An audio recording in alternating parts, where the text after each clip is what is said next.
Have you ever considered that your courage is not just about you? That your courage could actually be somebody else's hope? Your situation, as devastating as it is, and as easy as it is to fall inside of it, to stay stuck inside of it, it could be that somebody's watching you and really needs to see how you respond. And I get that it's difficult. Nothing about being a courageous person is easy. I know how easy it would be for you to fall into that trap that says, this is it, this is all I can handle. This is my every moment, my every thought. But that's exactly where your beast wants you. He wants you in that position where you're down on the mat and you're too afraid to stand up. You're too tired. I think sometimes what can encourage us and energize us is to think about other people. Because often when all hell breaks loose, we stop caring as much about ourselves. And that's really kind of part of the challenge, is that we are generous, giving people. And so sometimes you might not think about how much you need this courage, but what about somebody else? Mark Twain once said, "He who is not every day," listen to that, every day, he who is not every day, and he, by the way, means she as well, who is not every day conquering some fear has not learned the secret of life.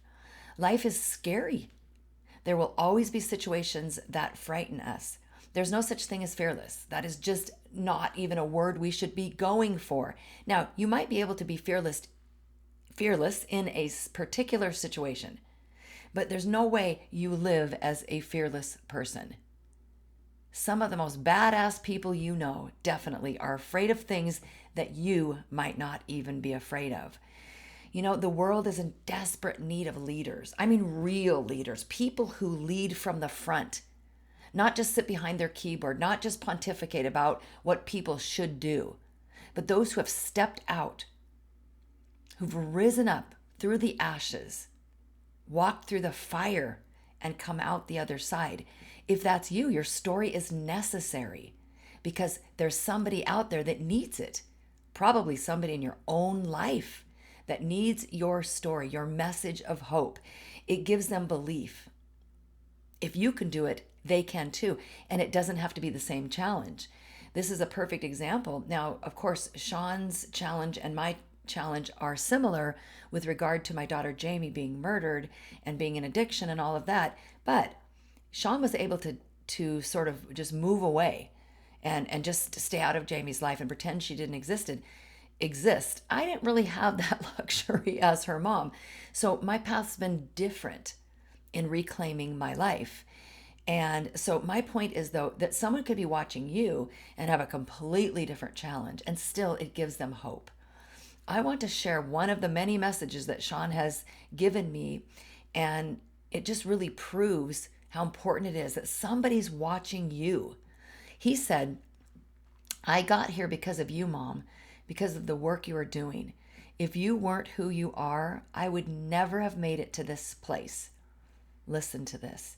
I would still be wanting to show up at the courthouse with a gun.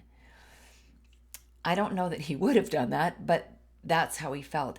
And so while I was literally just trying to figure out how to survive, I didn't really realize the magnitude of my impact on my son, on my husband, and on so many other people. And now, of course, a lot of strangers, people I've never even met. I hope I meet you one day in person, though. But that's the key to the whole thing. What if?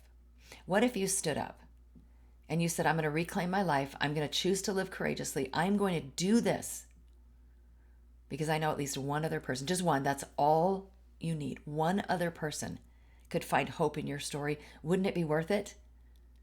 Today is the day for you to stand up and fight, reclaim your life, go out into the world and live courageously, because your courage is somebody else's hope.